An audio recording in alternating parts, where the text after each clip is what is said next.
0.000000003. The signal is buried deep within the noise, and the risk of systematic error of misinterpreting your own experiment is immense. Yet this is the new path. It is a slow, methodical interrogation of reality, demanding patience, intellectual honesty, and a collective effort on a scale unprecedented in the history of science. This shift in strategy forces upon us a profound, and for some uncomfortable question: has supersymmetry been definitively ruled out, or is it merely hiding beyond our current observational reach? The debate rages in the halls of universities and laboratories across the globe. There is no easy answer, for it cuts to the very heart of how science progresses. On one side are the pragmatists. They argue that the original, most compelling versions of SUSY are for all intents and purposes dead. The theory was most beautiful, most natural, when it predicted superpartners with masses low enough to solve the hierarchy problem without any special fine-tuning. These were the particles the LHC was built to find. Their absence, the pragmatists say, is not just a lack of evidence, it is strong evidence of absence. To continually push the mass of superpartners higher and higher just beyond the reach of our latest machine is to make the theory unfalsifiable. It transforms a bold scientific prediction into a moving target, always retreating over the next hill. A theory that explains everything they caution ultimately explains nothing. But on the other side are the theorists who argue for patience. The absence of evidence, they retort, is not the same as the evidence of absence. Our search has been thorough, but the space of possibilities is vast. Perhaps nature is not as simple or natural as we had hoped. Supersymmetry might be a property of the universe at extraordinarily high energies, with the masses of superpartners scattered across a wide spectrum far heavier than we initially anticipated. In this view, the LHC has merely explored the shallow coastal waters of a deep unknown ocean. We didn't find the leviathans we were looking for, but that doesn't mean the ocean is empty. It may simply mean we need a bigger boat, a more powerful collider to probe its abyssal depths. They point to the history of science filled with discoveries that came only after long periods of confusion and searching in the wrong place. To abandon such a powerful and elegant idea, an idea that solves so many other problems from dark matter to grand unification, simply because its first and simplest incarnations were wrong, would be a monumental failure of imagination, so we are left in a state of exquisite tension. The quest for supersymmetry has become a high-stakes drama, a microcosm of the entire scientific endeavor. It is a story of human ingenuity and soaring theoretical ambition confronting the stubborn, silent facts of the cosmos. In one corner, we have the sheer mathematical elegance of an idea, a concept of a deeper symmetry so compelling, so perfect, that many of the world's greatest minds have dedicated their lives to it. It promises to complete our picture of the universe, to unify the forces, to identify the substance of the dark, and to resolve the paradoxes that plague our most fundamental theories. It feels time's right, asterisk. It feels like it ought to be true. In the other corner stands the cold, hard arbiter of reality experimental data. The universe is under no obligation to conform to our aesthetic preferences. It does not care what we find beautiful or elegant. It simply times is asterisk. And for now, what it times does not seem to include simple, low-energy supersymmetry. The struggle is to reconcile these two realities. Do we trust the profound beauty of the theory and believe the evidence is still hiding, concealed by complexity or a lack of energy? Or do we trust the silence of our machines and conclude that we, for all our brilliance, have been chasing a beautiful phantom? This is the resilience of science laid bare. It is not a triumphal march from one certainty to the next. It is a staggering, difficult, often frustrating journey into the unknown. It is the willingness to build a $10 billion machine on the promise of a theory and the humility to accept the results it gives you, even when they are not the results you wanted. It is the tenacity to go back to the drawing board, to re-examine every assumption, to refine every technique, and to keep searching even when the path grows dim. The physicists at the LHC and Fermilab and countless other institutions are not defeated. They are engaged in the most honest work there is, asking the universe a clear question and then listening with infinite patience and care for its reply. The climax of this act is not a discovery but a deepened mystery. We stand at a precipice staring into a fog of uncertainty. Flickering at the edges of our perception are these tantalizing hints, the muon's strange wobble, the W boson's extra heft like distant lightning on a dark night. They could be the first glimpse of the new world that supersymmetry promises, or they could be phantoms of our own making, statistical flukes, or subtle experimental errors that will vanish with more data. We have pushed our knowledge to its absolute limit, and at that limit we find not a clear signpost, but a crossroads. One path leads to a richer, more symmetric, and ultimately more comprehensible universe. The other leads into a wilderness, forcing us to abandon our most cherished map and search for an entirely new way of understanding the cosmos. The hunt continues not with the roar of discovery, but with the quiet, intense, and unwavering focus of a world holding its breath waiting for the next clue. And so, after decades of anticipation, after the construction of the most complex machine ever built by human hands, the great oracle of particle physics delivered its verdict. In the thunderous silence between collisions in the pristine data streams flowing from the heart of the atlas, the long-sought shadows of our reality remain just that. Shadows. The superpartners, those elegant, necessary ghosts predicted by the exquisite mathematics of supersymmetry, have not appeared. We listened for a symphony and heard only the familiar notes played with breathtaking precision but with no new harmonies. The standard model that spectacular and frustratingly successful theory stands reaffirmed, yet its deepest flaws remain exposed, its profound questions echoing unanswered in the quiet halls of CERN.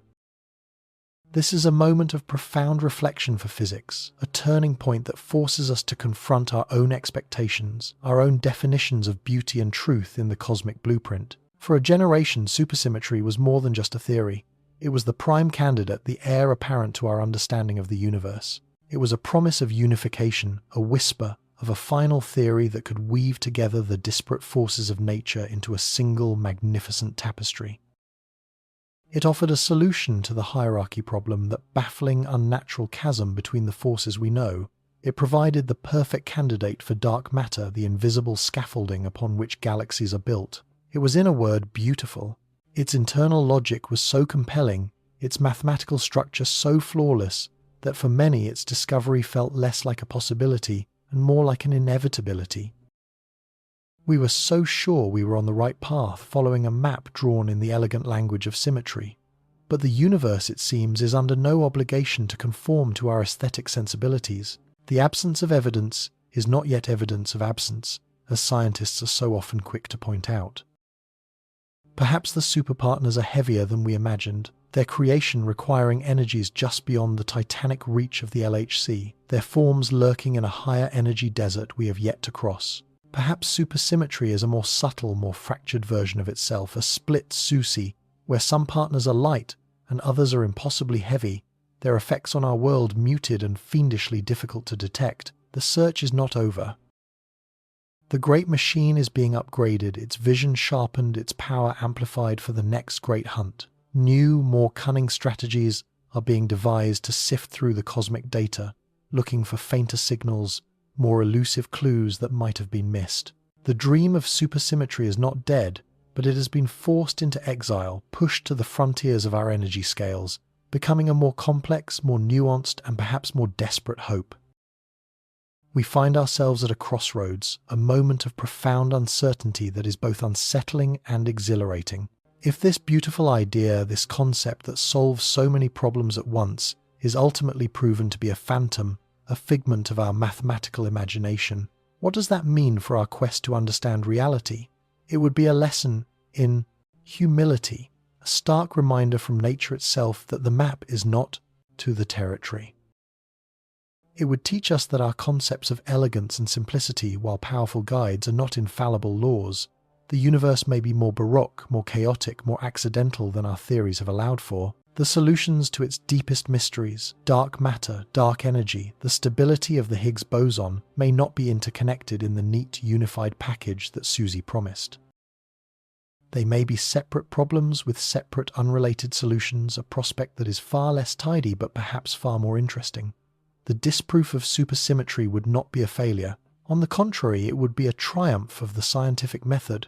Science does not advance merely by confirming its cherished beliefs. It progresses most powerfully when it is forced to abandon them, when a beautiful hypothesis is slain by an ugly fact. The pursuit of SUSY has already bequeathed to us an incredible legacy, a treasure trove of knowledge and technology born from the chase. In our relentless search for these hypothetical particles, we have pushed the boundaries of what is possible. We developed detectors of unprecedented sensitivity and scale, electronic eyes capable of capturing the debris from trillions of collisions a second. We constructed the worldwide LHC computing grid, a global network that revolutionized how scientists share and analyze vast datasets, with impacts reaching far beyond particle physics into medicine and industry. The theoretical work inspired by supersymmetry has been a renaissance in itself, giving us new mathematical tools, deepening our understanding of quantum field theory, and forming a crucial bridge to even more ambitious ideas like string theory.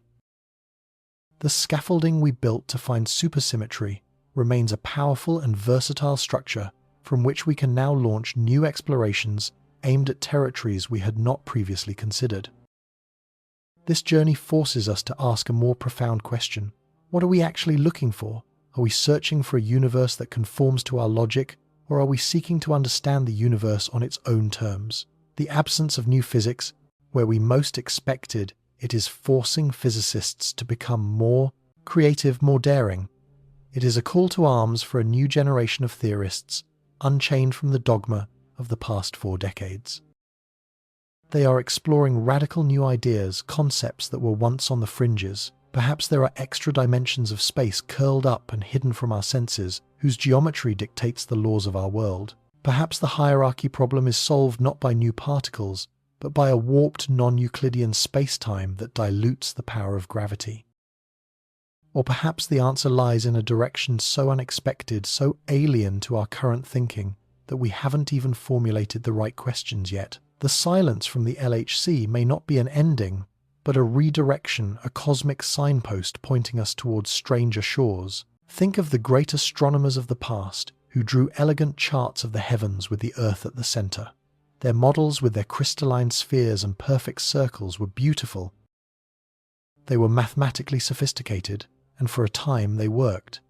But as observations became more precise, the universe refused to cooperate. The planets moved in ways that defied the simple, elegant model. The solution was not to add more complexity, more epicycles, but to embrace a revolutionary, less intuitive idea that our world was not the center of all things. Physics may well be in such a Copernican moment today.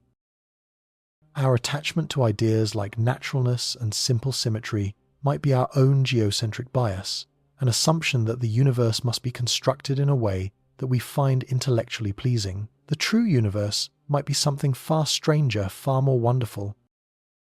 Whether supersymmetry is eventually found hiding in some obscure corner of the cosmos, or whether it is relegated to the history books as a magnificent dead end, its story is a testament to the unyielding power of human curiosity. It represents our audacious desire to look beyond the visible, to imagine a hidden reality, and then to build machines powerful enough to test that vision against the ultimate arbiter, nature itself. This is the grand unfolding narrative of science. It is a story not just of eureka moments and spectacular discoveries, but of long years in the wilderness, of patient searching, of elegant ideas that lead nowhere, and of the relentless iterative process of refining our questions. It is a story of our refusal to be content with the surface of things, our deep, innate need to understand the fundamental rules of the game. The search for the soul of the universe continues. The great colliders will roar back to life more powerful than before. Telescopes will peer deeper into the cosmic dawn, searching for echoes of creation. And theorists will continue to dream, scribbling equations in the quiet of the night, seeking that one perfect line of reasoning that finally unlocks the code. The absence of superpartners is not a cause for despair, but for wonder. It means the universe is more mysterious, more subtle, and holds its secrets more tightly than we ever imagined. The path forward is now less certain, the map less clear, but the destination remains the same, a true understanding of the magnificent, perplexing, and beautiful reality we are all a part of. The quest goes on,